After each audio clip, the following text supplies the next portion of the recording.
السلام عليكم يا أهلاوية. النهاردة عندنا أخبار من محمد الشناوي بعد التعادل المفاجئ مع مودرن سبورت في الجولة الأولى من الدوري. الرسالة اللي قالها كانت صريحة جدا. يا ترى إيه اللي حصل؟ وليه الشناوي قال ده ما ينفعش؟ تعالوا نعرف كل التفاصيل. الحماس كان عالي جدا، الصفقات الجديدة موجودة، وزيزو بصراحة كان موجود من أول دقيقة وصنع جونين. لكن رغم ده مودرن سبورت قدر يتعادل. الماتش انتهى 2-2. النتيجة دي كانت صدمة كبيرة لجمهور الأهلي اللي كان مستني بداية قوية في الموسم الجديد. بعد الماتش مباشرة الشناوي جمع اللاعبين في غرفة الملابس وقال لهم جملة قصيرة: اللي حصل ده ما ينفعش خالص.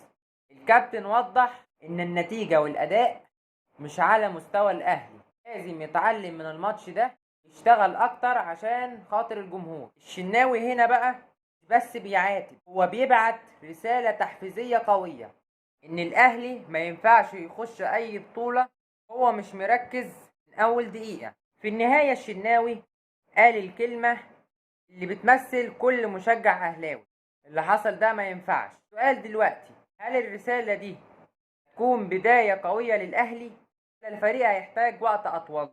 كون رأيكم تحت في التعليقات، وما تنسوش الاشتراك واللايك وتفعيل زر الجرس. وشكرا على المشاهدة، والسلام عليكم ورحمة الله وبركاته.